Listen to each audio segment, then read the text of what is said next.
नमस्कार, SBT news में आपका स्वागत है। पेश है 4 अप्रैल गुरुवार दोपहर 3:15 बजे राजस्थान की 15 बड़ी खबरें। इस न्यूज बुलेटिन के प्रायोजक हैं विनी केक एंड मोर। तो सबसे पहले एक नजर डालते हैं आज की हेडलाइंस पर। खाने के मेन्यू में बदलाव के बाद अब नया ड्रेस कोड लागू। लखनऊ एयरपोर्ट से 30 तस्कर फरार।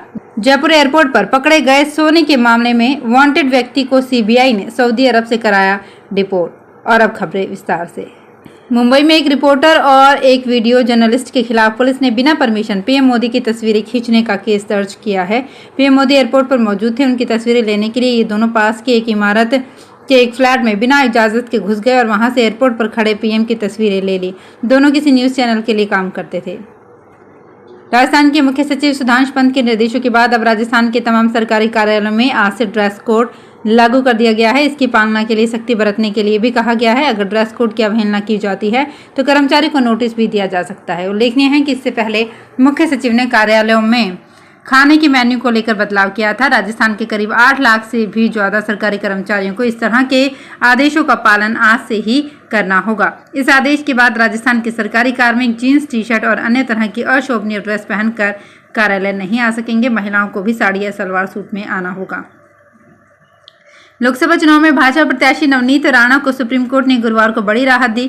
सुप्रीम कोर्ट ने कास्ट सर्टिफिकेट केस में बॉम्बे हाईकोर्ट के फैसले को पलट दिया है। हाईकोर्ट ने कहा था कि नवनीत राणा ने अपना कास्ट सर्टिफिकेट फर्जी दस्तावेजों के आधार पर हासिल किया है।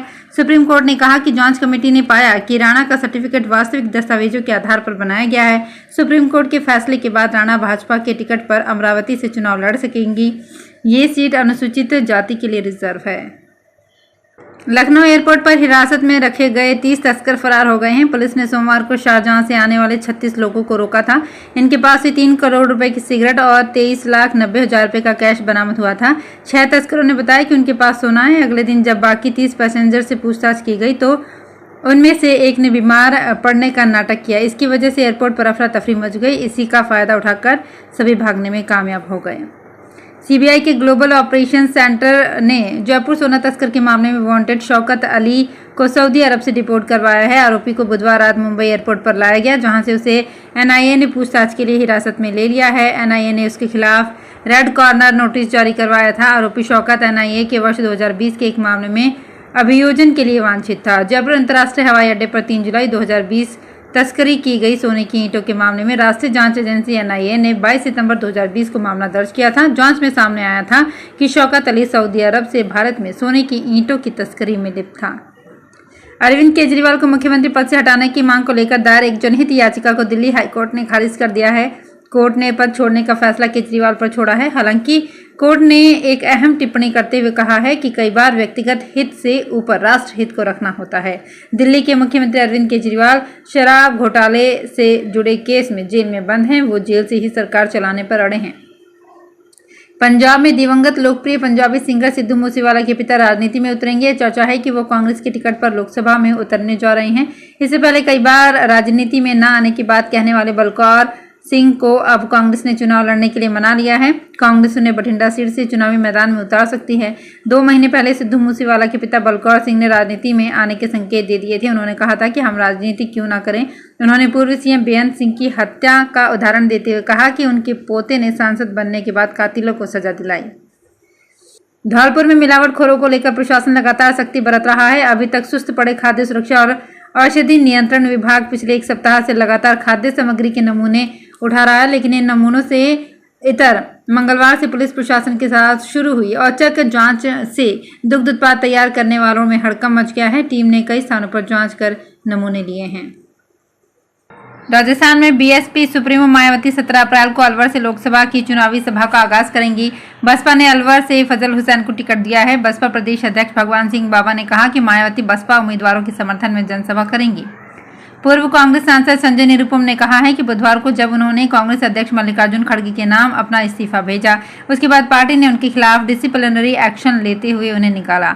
दरअसल बुधवार रात खड़गे ने अनुशासनहीनता और पार्टी विरोधी बयानों की शिकायतों के बाद निरुपम को 6 साल के लिए पार्टी से निष्कासित करने की मंजूरी दी थी। सोशल मीडिया पोस्ट में निरुपम ने मल्लिकार्जुन खड़गे को भेजे इस्तीफे की तस्वीर शेयर की। उन्होंने लिखा, ऐसा लगता है कि बीती रात मेरा इस्तीफा मिलते ही पार्टी ने मुझे निकाले जाने का ऐलान करने का फैसला लिया। ऐसी फुर्ती देखकर अच्छा लगा। कोटा में आखिर कथित अपहरण कांड का खुलासा हो गया। काव्या और उसके 2 दोस्तों को कोटा पुलिस ने पकड़ लिया है। काव्या ने अपने पिता से 30 लाख लेने के लिए अपने ही अपहरण की साजिश रची।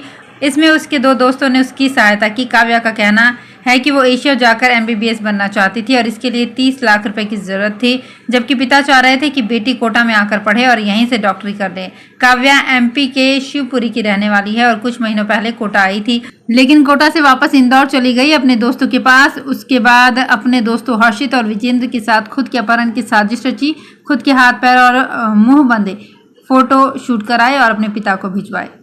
अजमेर में स्टेट बैंक ऑफ इंडिया के लॉकर से 20 लाख के जेवरात चोरी होने का मामला सामने आया है। पीड़ित युवक जब अपनी मां के साथ बैंक आया तो लॉकर खोला तो पता चला बैंक कर्मचारियों पर अभद्रता करने का आरोप भी पीड़ित ने लगाया है। कोतवाली थाने में रिपोर्ट देकर बैंक कर्मचारियों की मिलीभगत से चोरी होने का अंदेशा भी जताया है। बारां समेत प्रदेश के सभी जिला अस्पतालों में 60 वर्ष से अधिक आयु के बुजुर्ग मरीजों को भर्ती करने के लिए जीरियाट्रिक वार्ड और जीरियाट्रिक क्लिनिक शुरू किए जा रहे हैं। इन वार्डों को राम आश्रय नाम से जाना जाएगा। राम आश्रय वार्ड में भर्ती होने वाले बीमार और घायल बुजुर्गों के इलाज के लिए विशेषज्ञ डॉक्टर भी नियमित सेवाएं देंगे। राजस्थान में अब जन्म स्थान और जन्म तिथि के प्रमाण के लिए केवल जन्म प्रमाण पत्र ही मान्य होगा। यह अनिवार्यता 1 अक्टूबर 2023 के बाद जन्मे बच्चों के लिए लागू की गई है। जन्म और मृत्यु पंजीयन कानून में एकल माता पिता व अविवाहित मां द्वारा गोद लिए गए बच्चे, अनाथ, सरोगेसी से जन्मे बच्चों का जन्म प्रमाण पत्र बनवाने में आने वाली समस्याओं का समाधान भी कर दिया गया है। जन्म एवं मृत्यु प्रमाण पत्र को लेकर शिकायतों पर सुनवाई के लिए अलग से एक सिस्टम बनाया जाएगा। जन्म और मृत्यु पंजीयन से संबंधित नए नियमों में प्रावधान किया गया है कि घर पर जन्मे या मृत्यु के मामले में प्रमाण पत्र के लिए रजिस्ट्रार को 30 दिन में सूचना देनी होगी।